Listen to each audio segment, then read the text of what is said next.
Hello? Ho, ho, ho, ho, ho, ho.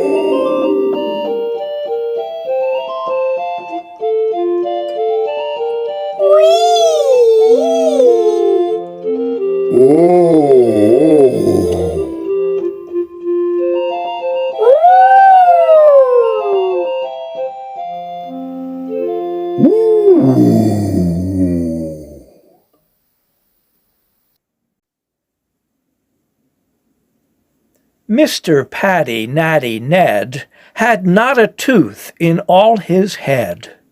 He gummed his soup and gummed his bread. When asked what happened, he would say, I ignored my teeth, they went away.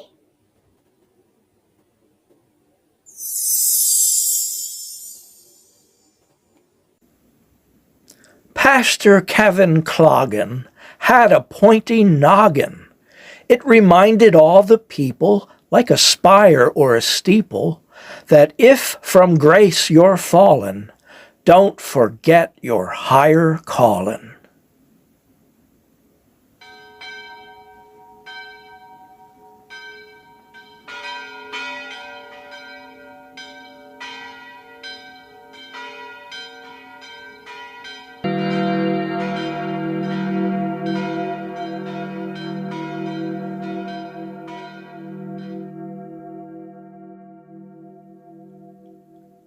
Reverend Horatio Copernicus Squawk had a voice like blackboard chalk, so he vowed to never talk. Having not a thing to say, the sermon he could not relay. The congregation yelled, "Hooray!" and filled the pews on every day.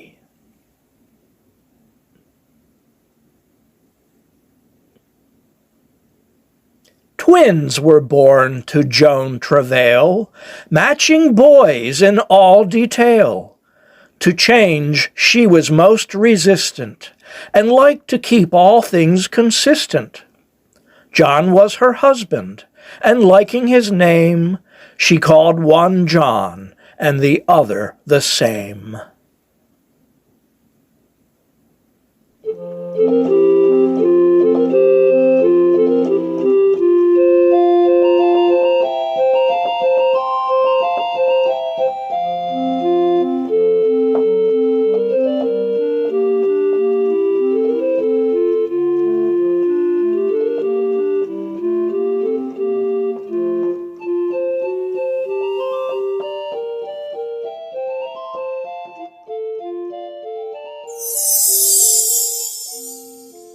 Twins were born to Mrs. Prittle. One ate lots, the other little. One got big, the other thin. They didn't look a bit like kin.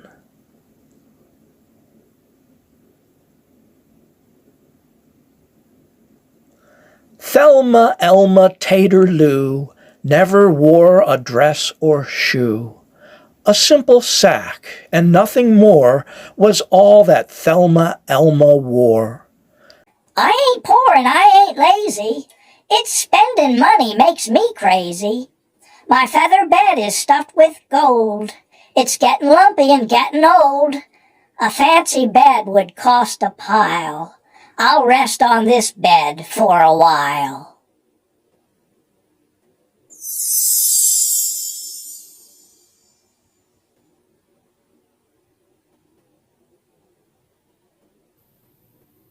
Or You can do that. You can do it, and you gotta cut it, because it's good to get a nose.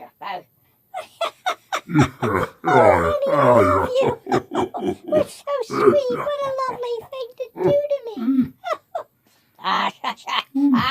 Hey, low.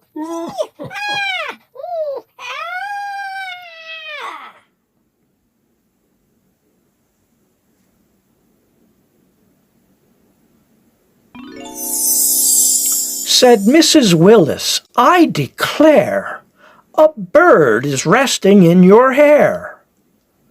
Said Mr. Willis, you're deranged, or you must get your glasses changed. Cousin Muster came to call on Cousin Mary Marsley. He brought her carrots, leeks, and yams, an onion and some parsley. He hoped that she'd make him a stew, and when she was a-fussin', he'd grab her tight and cuddle up and kiss his favorite cousin. He tiptoed near without a sound as Mary Marsley turned around. "Touch me not," his cousin said, and dumped the stew pot on his head.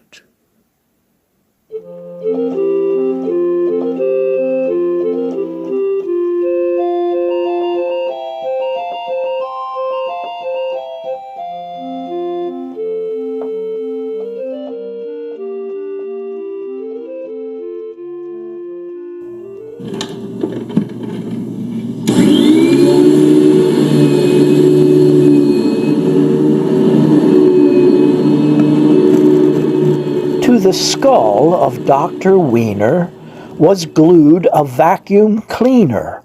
With hands free he'd sweep and scour and clean the house in half an hour. Of all the inventions he had made, this one made his wife afraid. When she lay down to take a doze, he'd prod her with his wiggly hose.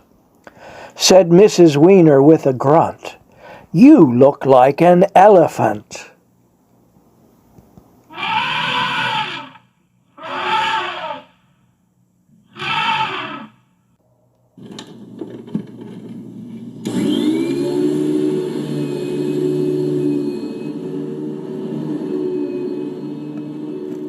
Boober Goober Schnoober Schnat hid his mother in his hat.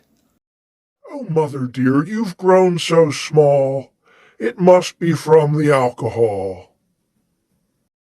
She belched and asked him with a wink, Please pour for me another drink.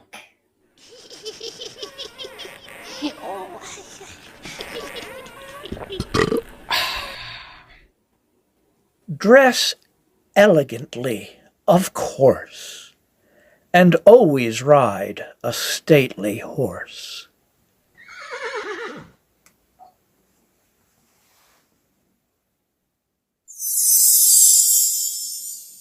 Mr. Albert au contraire found his missus hard to bear. He tapped her on her shiny head. Please don't wear my wig to bed, and please don't pick my nose, he said. None of this he found amusing.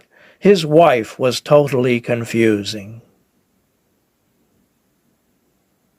Miss Maudie Bawdy au contraire had not a head upon her hair.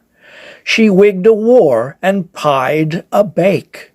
A walk went on her dog to take.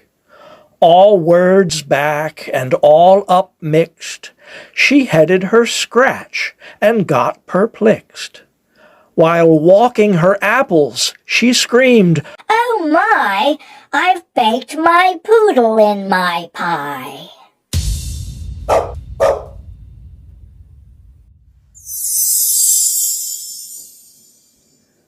The King of Celts ate half a bun. Baked in it was a fly. He asked the cook, What have you done? Then she began to cry. Oh, sire, sir, that's not a fly on which your eyes are gazing. She plucked it out and held it high. It's just a wayward raisin. Through her lips she sucked the bug, then swallowed with a dainty glug. In her throat was heard a buzz. A braver cook there never was.